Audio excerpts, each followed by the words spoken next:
Selamat berjumpa lagi dengan saya RB di sini. Nah, pada kesempatan ini saya akan menyampaikan sebuah ide di market US dollar terhadap dolar Kanada di sini. Dan ini ada sesuatu yang menarik ya. Ini barangkali ini pertama kali saya menganalisa Elliott Wave di market di pair ini ya, US dollar terhadap dolar Kanada ya. Ini ada yang menarik ya. Ini ada agak khas ya. Ya, ini ada yang menarik dan agak khas ya. Balik kita ke di sini. Kita mulai dari time frame yang monthly di sini. Nih ada sebuah pola yang ini pola kanal sebenarnya yang saya kasih tanda ini. Dan ini sering terjadi rupanya di US dollar Kanada ini ya. Ini khas ya. Jadi ini pola 3 sebenarnya. Dia naik turun naik turun naik turun ya. Terlepas dari apapun pola yang terbangun di dalamnya, ini yang jelas ini adalah sebuah pola kanal paralel ya, berpola 3 ya. Saya tadinya mau saya gambarkan ya polanya ini, gelombangnya, tapi saya perhatikan ini rupanya punya perilaku yang khas ya, yang hadir di pair ini ya, US dollar terhadap dolar Kanada. Nah, ini seperti ini ya. Nah, di monthly ini posisinya adalah seperti ini. Terbangun sebuah, katakanlah ini sebuah triangle A, B, C, D, E ya. Dan E-nya sudah memenuhi syarat minimal karena minimal sebuah triangle sudah memenuhi syarat, tinggal menunggu adalah balik arah. Sebenarnya bisa saja ini adalah bangunan sebuah pola A, B, C, sebuah flat. Ya. Kemudian di sininya adalah ini gelombang pertama, ini korektif, nanti bolang kedua, ketiga seperti itu jatuh terus. Tapi melihat perilaku dari gelombang di antara dari sini ke sininya adalah cukup landai. Ini mengisyaratkan bahwa ini bukan dari sebuah bangunan dari ABC flat. Karena kalau ini adalah A, ABC sebuah flat, maka penurunan setelah C-nya itu harus cepat. Kalau ini tidak, ini bisa kita lihat di sini ya. Kalau saya ukur begini, ya. Nah, setelah C ini gelombang menyentuh garis biru hijaunya itu adalah jumlah waktu yang lebih banyak, lebih panjang. Jadi boleh katakan ini adalah lebih landai sehingga ini adalah bukan flat, tetapi adalah sebuah triangle A, B, C, D, dan E. Sekarang tinggal E-nya berakhir di mana, ya. Ya, nah di sini yang cukup harus hati-hati. Anda kalau Anda perhatikan di time frame yang lebih kecil, katakanlah di daily atau ini memang kelihatan bahwa ini kanal paralel jelas lah naik turun ya. Ada top bottom sebuah kanal ya. Tapi di monthly-nya ini terlihat bahwa ini adalah menuju akhirnya dan perilaku dari sebuah gelombang E ini ya. Ini kalau kita perhatikan ya, garis lurus kanal, garis lurus kanal, kanal, garis lurus kanal. Ini sebuah perilaku yang khas ya kalau korektifnya di mana korektifnya itu adalah hampir semuanya berupa gelombang kanal ya, seperti ini ya. Jadi kita tinggal nunggu. Nah, sejauh mana ini E-nya ini kita amati di time frame yang lebih kecilnya, dalam hal ini adalah weekly. Weekly dulu. Nah, seperti ini. Di weekly kita tetap masih berupa kanal, masih terlihat sebuah kanal seperti ini ya. Ya, kita lihat sebagai kanal. Dan walaupun dia memang berada di daerah, katakanlah pergerakan harga naik turunnya di area antara 25% sampai 75%, tapi tetap saja ini merupakan sebuah kanal tidak menarikan sebuah garis perilakunya bolak-balik terus. Perilaku korektif ini ya, tapi ini berupa kanal paralel. Jadi kalau di sini kita masih belum kelihatan, kalau mau kelihatan kita harus memperhatikan terutama adalah apakah gelombang ini, kalau saya kasih tanda seperti ini, ya, pakai garis saja, lebih enak ya. Apakah dari, nah ini yang ini, nah dari sini ke sini, kita amati yang itu, nah segitu aja, nah seperti ini. Itu dulu karena untuk memperlihatkan bahwa apakah kalau dari weekly ini sudah di puncaknya ya. Artinya sudah sudah mendekati area untuk berbalik arah. Tapi tetap saja ciri-ciri untuk bahwa ini sudah turun atau sudah siap-siap turun atau naik atau sudah turun atau ciri-ciri akarnya belum terlihat kalau di weekly. Kita perhatikan di time frame yang lebih kecil. Sorry di weekly-nya tadi yang ininya gambar ininya saya aktifkan juga visibility-nya di harian juga. Nah, seperti itu. Nah,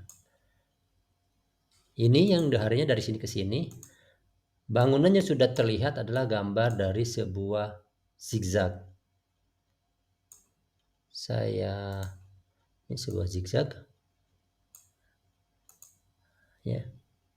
Saya hapus dulu. Nah, ini. Jadi, satu gelombang yang naiknya tadi ini adalah sebuah zigzag. Jelas bahwa ini adalah memang di sebuah kanal paralel itu pada umumnya bangunannya adalah pola 3. Ini 1 2 3, 1 2 3, yang ini pun sama 1 2 3. Ya, 1 2 3. Jadi semuanya berupa pola 3 semua. Yang ini pun sudah pola 3. Mari kita ukur batasan zigzagnya ini, pola 3 zigzagnya ini.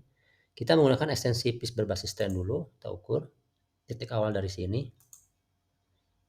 Yang diukur ini gelombang A-nya kita ukur. C-nya di mana? 8, ini hampir 100%. Jadi memang dia umumnya di sini hampir A dan C itu akan mirip, jadi di sekitar 100%-nya di sini ya. Ya, mendekati, sudah mulai mendekati. Atau saya bisa mengukur dari sini juga bisa. Ya harus 38,6 atau 61,8. Bisa juga dari sini. Ya, ini juga 38,2. Ya, sudah 38,2, sorry, sudah 38,2.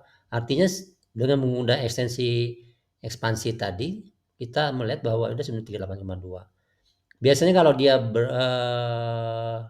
merupakan berupa katakanlah berjenjang 1 2 3, ada beberapa zigzag ke atasnya. Nah, yang pertama itu biasanya ketinggiannya itu adalah di 38,2, kemudian di tengah-tengah 61,8, tapi semakin ujung semakin kecil nantinya. Biasanya 38,2 yang terakhirnya. Dan kalau bisa menggunakan aturan seperti itu, maka batasnya yang paling itu masih mungkin di sini. Atau kalau tidak di situ,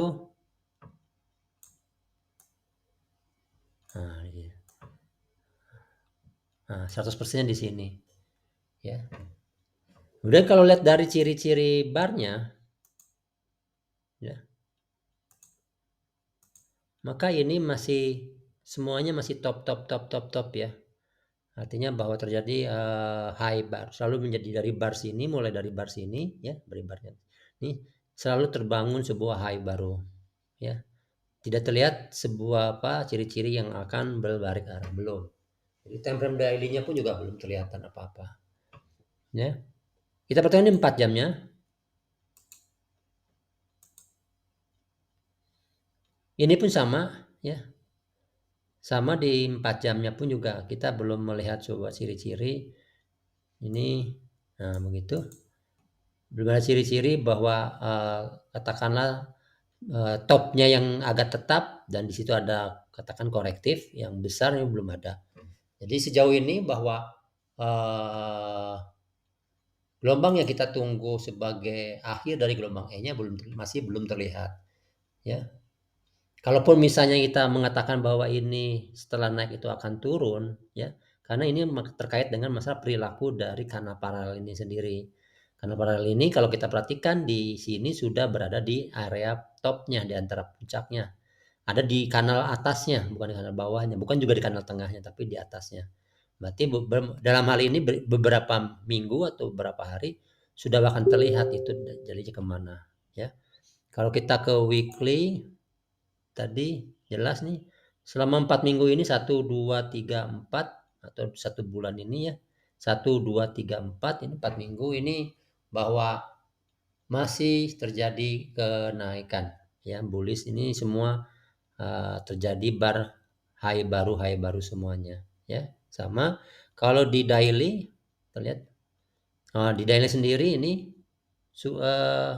katakan dari sini ke sini memang karena terjadi korektif di sini, tapi setelah berikutnya ada sebuah katakanlah high barunya mulai dari 1, 2, 3, 4, 5, 6 hari, selama 6 hari. Kalau tadi adalah 4 minggu ya, 4 minggu, sekarang 6 hari lah yang kelihatan bahwa dia memang di sini juga ada kenaikan ya. Cuma kalau di sini kita hitung adalah di terakhirnya itu adalah di 6 minggu, di 4 hari, 6 hari berikutnya.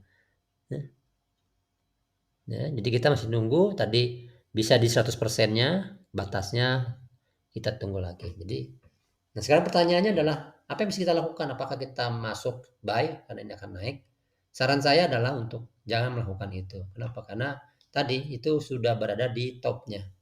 Ya, kalau di sebuah kanal sudah dalam posisi topnya, maka yang harus kita lakukan adalah eh, kalaupun masuk adalah sell, jangan buy.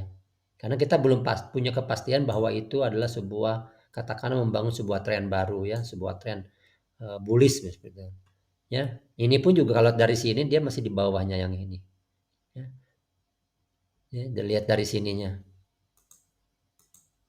Nah, ini ya. Memang sudah ada kenaikan, tapi kenaikan-kenaikan ini kalau misalnya ini, atau kalau kita lihat dari sini, ya kita lihat dari sini, kita perhatikan bahwa momentumnya sudah mulai menurun ya kalau lihat dari ini indikator ini HW sama oscillator. Ini nilainya tinggi banding ini lebih tinggi ini, tapi nilai ininya lebih rendah. Ya, artinya ini menyebutkan bahwa dari titik minggu dari sini ke sini mulai terjadi penurunan momentum. Ya, momentum kenaikannya mulai berkurang. Ya, di sini ya. Nah ini krusial ini. Sangat krusial. Kalau dia misalnya ternyata melewati dan ininya juga melewati, maka ke penurunan momentum tadi itu berkurang lagi dan terjadi kenaikan lagi momentum. Wajar memang itu kalau kita berada di posisi kanal paralel. Ya, jadi hati-hati ini terutama kehati-hatian itu kita lihat karena gara-gara di time frame weekly-nya terbangun sebuah pola kanal paralel yang khas. Dan itu dominan ini dilihat sekali ya, ini kanal paralel. Kalau strategi kanal paralel seperti ini jawabannya adalah sell di top, buy bottom. Sell top, buy bottom. Tentunya jangan di 4 jam. Kalau di jangan di daily sini. Lakukan di time frame yang lebih kecil ya, seperti ini di 4 jam. Kalau kita melakukan sell sekarang di topnya adalah sellnya di sini. Jadi kita menunggu dulu sampai ada katakanlah misalnya ini dari sini ada sebuah, nah begini ya. Kalau ada yang begini, walaupun katakan, nah begitu, nah baru kita lakukan sell. Tadi pertama adalah di sini ya, kalau di sini ya, karena ini kontranya di situ ya, satu di situ. Atau kalau yang ini sudah seperti ini, maka lakukan sell di sini. Nah, di titik yang ini. Ya, kalau ada ciri-ciri seperti ini, maka selnya di sini. Kalau yang ini adalah berikutnya lagi ada di sini.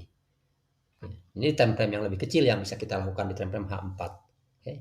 Mungkin saya cukupkan sampai di sini analisa saya terkait keanehan pola-pola aneh yang unik dan aneh yang ada di market, yaitu dalam hal ini adalah di US dollar terhadap dolar Kanada.